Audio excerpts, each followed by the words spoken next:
What's going on, guys? Welcome back to another War Thunder video. So we're taking out the N1K1-Ja. This is a Tier 4 Japanese fighter with a battle rating of 5.7. We're taking it out on a familiar map, New Guinea. Now, historically speaking, New Guinea has been a very one-sided map due to the fact that the Allies never got an air spawn. The only planes that got an air spawn back in the day were the bombers. Things have changed in patch 1.75, and as you can see in the background, a lot of planes now get the option for the Allies. They used to have to take off from the ground and either side climb to the left or to the right, and matches would often end with Japan coming out the victor. But now that 1.75 has ushered in this new air spawn option for New Guinea, this is an absolute game changer for Allied teams. Once I saw this map queue up for me, I was really excited to see how it would change. And the fact that we see Mustangs and Spitfires at altitude right at the start is awesome. In our first engagement, we got a P-51D series Mustang coming at us. I just try to avoid him, try to get him a little bit lower, and just get him away from the pack. Once he extends, I try to estimate where he's going to be, put a couple of shots downrange, and just unbelievably lucky shot. I'm using stealth for my 7.7mm machine guns and tracers for my 20 mils. As for my gun convergence, I'm using 600 meters as usual, and vertical targeting is on. Now the rest of the battle is going to be very similar to that, just trying to make smart decisions and not get caught into a furball. And if you look around, we got a nice little group of them coming, and I try to climb off to the left a little bit just to create some separation, to see if I can get one of them to come after me, and then I can kind of separate that one plane from the herd, so to speak. Because you don't want to get into a 1 versus 3 or 1 versus 4 in any plane. Now, don't expect too much from me after that first engagement, because I have not played ARB in a long time.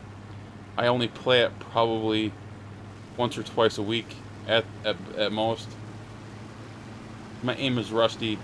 You're going to see a lot of spraying, actually, because I've been playing a lot of arcade air battles. And one side effect that I've noticed from playing air arcade is I have a tendency to hold down the trigger button a lot more than I ordinarily would when playing ARB. That's because of the mid-air reload that you have in arcade, of course. So I'm a little trigger happy in what you'll see. Let's try to get this guy down, separate him from the pack, lose consciousness once or twice, you know, just the usual ARB stuff. Can't quite pull with this guy. There, I went a little too far with my lead. Not enough now with my tracers. The Japanese 20 mils kind of have a slow velocity, especially compared to the Browning M2 50 caliber machine guns that I've been using quite often on the P-47s. So trying to go from a P-47 to an N1K is kind of a switch and a half there. Alright, P-47M did not want me. That's good. Focus on the Mustang. He's engaged with the A6M5. Get my surroundings. No one's diving on me just yet. This will allow me to get a couple of shots on the Mustang, but I can't quite get him. Come on, Mustang.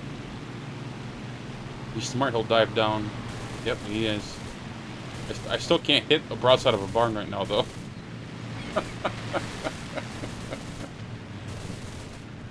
Got a nice little crit, but I'm out of I'm out of 20 mils. But that's okay. People often underestimate the Japanese 7.7s. Several years ago, when I first started playing War Thunder, the Japanese 7.7s weren't very good, but over time they've definitely been improved. And if you get a nice deflection shot, such as this one where the Mustang turns to the right, you can put a nice crit in that wing and just saw the wing right clean off. That's kill number 3. And hear the engine? That's a P-47. Get out of the way of those 50 cals. You do not want to be anywhere near those things. Doesn't matter what ammo belt he's running, 50 cals are extremely dangerous. The A6M5 takes out the Spitfire.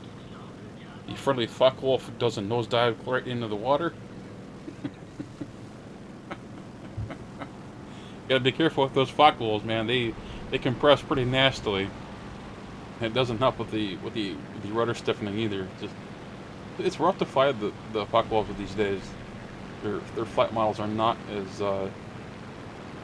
they're not as user friendly as they used to be. You notice that I'm actually starting to catch the P-47. The Thunderbolt is not that fast on the deck like this.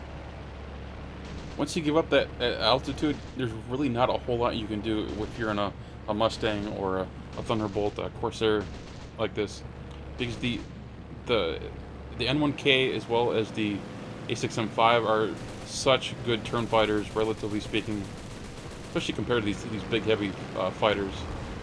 Don't go head on. Just do not go head on. Okay, thank you. Now the Thunderbolt he's out of options. You got the SPA firing at him. I'm peppering him with my 7.7s, and just once again, just keep at it, and eventually you'll whittle away those wings.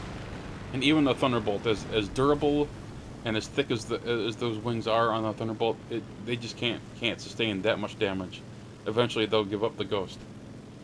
Eventually they'll just fall off like that, and there's just only so much you can do in a situation like that. If you're in that pilot's shoes, you have to keep your altitude and energy advantage at all times, because you're not going to win a turn fight with either of these vehicles. Even if he managed to get one of us to overshoot him, unless he had perfect aim and we flew like directly in front of him, there was very little he could do. The Thunderbolt becomes very difficult to control if it's at or near stalling speeds. So he would have needed a small miracle for one of us to have gotten into a situation where we would have gotten killed. So after running out of cannon ammunition and down to 46 rounds of 7.7mm machine gun ammo, my teammate and I decided to land. As we were the last two guys left on our team, we were going up against one more player on the enemy team. Any guesses as to what it was? Yeah, like there was really any doubt. Of course it's a bomber. It's the Americans. What do you expect it to be? Did you really think it was going to be a fighter? And yeah, Destroyer took him out. So much for an epic duel against a bomber. That would have been nice to end this. Imagine being in that bomber and potentially taking out both the N1K and the A6M5 and getting a clutch victory. That would have been nice. Not for me, of course, but it would have been nice for him. I have to say, the change to New Guinea is definitely a smart idea. Gaijin, you did a good thing here with New Guinea, giving them an air spawn. Now you just have to remember to do it to the Britain map, because that map is rough for the Allies. I wouldn't say it's a curb stomp all the time, but it's darn near close to that. Anyway, with 4 kills, managed to bring in just over 95,000 in Silver Lions, and just a few thousand in RP. After all, I was researching a Tier 2 vehicle with a Tier 4 vehicle, so it wasn't a very good return on my investment. But that's okay. I'm not really in a big hurry. Anyway, guys, I hope you all enjoyed this video. If you did, click that thumbs up button, and of course, if you're new to the channel, please subscribe. Take care, guys.